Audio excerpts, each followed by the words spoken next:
la maestra Erika Loyo. Ella es politóloga, también es académica de la Universidad de Guadalajara. Agradecemos que haga espacio en su agenda y platique con nuestra audiencia. Estimada maestra, ¿cómo está? Bien, Josefina, muchas gracias por el espacio y saludos a ti y a tu audiencia. Muchas gracias. Gracias, maestra. Bueno, pues el tema, ¿cuál es su primer análisis en torno a estos ajustes y cambios que se hicieron el día de ayer en el gabinete estatal? Pues mira, creo que hay una coincidencia entre quienes son los analistas y los periodistas que se publican el día de hoy, en que pues sí, estos cambios que son intempestivos, creo que nadie los esperaba, responden a un tema del escenario preelectoral y electoral en el que estamos avanzando. Algunas de las personas que se van pues tienen aspiraciones para poder tener algún cargo o enfrentar alguna posición dentro del próximo proceso electoral, y algunas otras seguramente funcionarán como operadores o como parte de los equipos de campaña que estarán próximos a definirse a partir del mes de marzo. Entonces, en principio hay que identificar claramente que hay una lógica preelectoral y electoral detrás de ello, muy respetable, porque como lo venimos diciendo, las aspiraciones no son criticables, ¿no? Sin embargo, también hay otra lógica que responde, quizás no lo dice muy claramente el boletín del Gobierno del Estado, pero sí a una lógica de evaluación interna que hacen con relación a la posibilidad de tener resultados en las áreas que se mencionan, ¿no?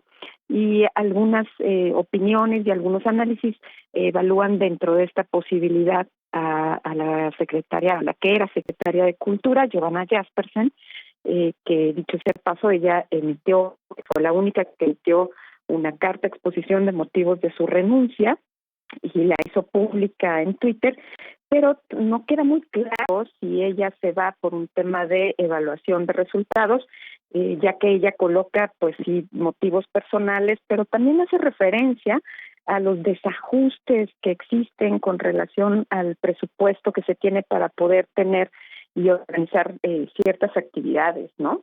Y eso no necesariamente nos habla de una evaluación de sus resultados, sino que hace pues referencia a que frente a un presupuesto puede ser raquítico y en medio de un contexto de pandemia pues ve difícil perseguir también sus objetivos, ¿no? Entonces creo que hay esas dos miradas. Esas dos miradas, y sí, efectivamente, maestra, por lo que he podido leer, es uno de los casos que más llamó la atención, ¿no? La separación o la renuncia de la secretaria de Cultura. Sí, creo que es uno de los casos que más llamó la atención, sobre todo por el tono y insisto, porque ella fue la única que hizo pública una carta exposición que externa al gobernador haciendo referencia a un motivo personal. Particularmente a mí me parece que es en cierto sentido injusto calificar como su salida como una salida a falta de resultados, ¿no? En principio porque habría que tener elementos suficientes para evaluarlos a partir de un análisis del modelo de gestión que se emprendió en el gobierno del Estado. Y segundo, porque particularmente creo que si bien todas las dependencias vieron difícil su nivel de operación ante el escenario de la pandemia, sin duda el nivel de operación de una secretaría como la de Cultura es mucho más complicado cuando esta actividad llama mucho a actividades presenciales, al soporte de la creación y de los creadores del Estado de Jalisco. Entonces me parece que es muy prematuro hacer una evaluación de su desempeño sin tener elementos suficientes, ¿no?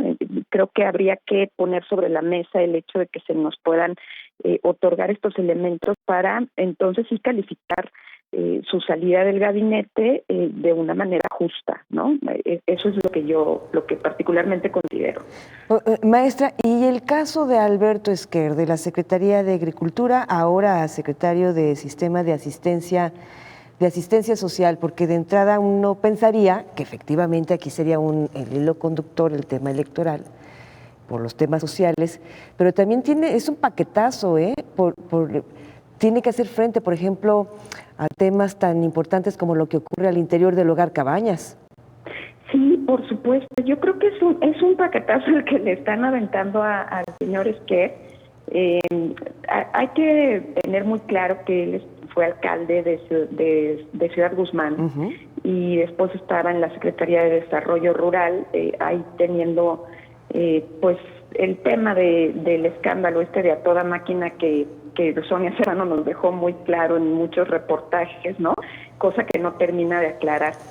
Pero al margen de eso, tiene enfrente el asunto de pues el escándalo que ha venido ocurriendo con el Cabañas, también con los asilos, cosa que se ha ventilado en los últimos días a raíz de las 16 muertes que ocurrieron en el asilo San José, y que nos han dado muestra de que los asilos son quizás el parte del esquema de cuidado que no existe dentro del gobierno del Estado, y que tampoco tenemos claro cómo se opera, ¿no?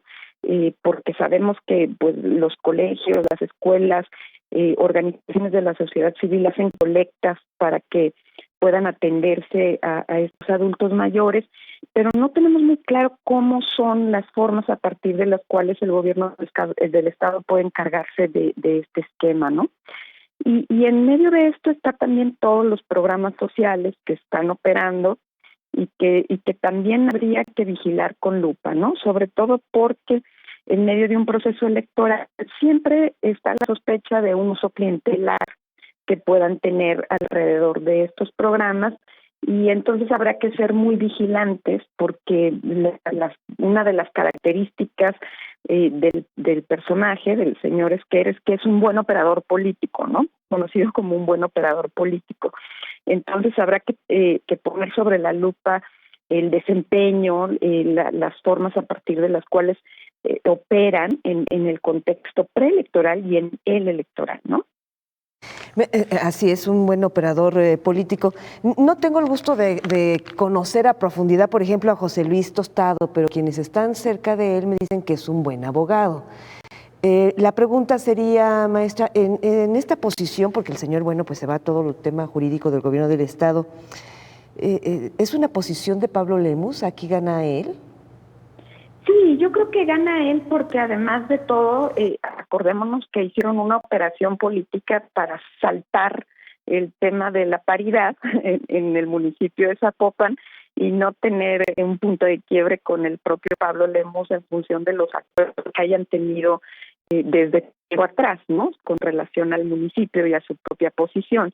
Digamos que es como colocar a uno que fue aspirante y que también es un buen operador político de Pablo Lemus en una posición que es importante, no hay que menospreciarla, es una posición importante en la Consejería Jurídica del Gobierno del Estado, pero creo que él tiene posibilidades de sacar el encargo con buenas tablas, ¿no? Yo tampoco tengo el gusto de conocerle, pero hablan mucho de que es un buen abogado, que sin duda creo que tuvo aciertos en su trabajo en el municipio de Zapopan, en los encargos que tuvo, y habrá que esperar cómo se desempeña. Pero creo que sí es parte de los acomodos del equipo más cercano de Pablo Lemus y de los acomodos que se han venido dando en torno a esta negociación que hicieron alrededor de Juan José Frangey, ya como el precandidato, el aspirante y el casi seguro candidato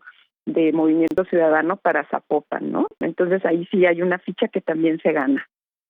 Habrá más tiempo, maestra, más adelante para continuar con este y otros temas, pero antes de despedirla yo sí quisiera preguntarle, si nos basamos a este supuesto con base a resultados, ¿no hubo ningún movimiento en seguridad, por ejemplo? Exacto. Creo que ahí tienes un buen punto, Josefina. Si hay que hablar de resultados, entonces tendríamos que colocar sobre la mesa los resultados en materia de seguridad, los resultados que tenemos en el Instituto de Ciencias Forenses, por ejemplo, ¿no? Todos los resultados que tenemos en materia, pues colocar en el punto más endeble todo esto que tiene que ver con la seguridad y la protección de las y los ciudadanos. Entonces, ese criterio creo que pues no es ajustable en este momento, y tendríamos que esperar a ver porque el boletín del gobierno del estado señala que habrá probablemente más cambios, quizás en el mes de marzo, que es cuando también se perfilan los cambios en los ayuntamientos para aquellos alcaldes o alcaldesas que deseen reelegirse dentro de su cargo, ¿no? Así es. Estimada maestra, muchísimas gracias. Al contrario, gracias a ti, Josefina. Y hasta pronto, gracias. Es la maestra Erika Arroyo, ella es politóloga y también es académica de la Universidad de Guadalajara. Una pausa y regreso.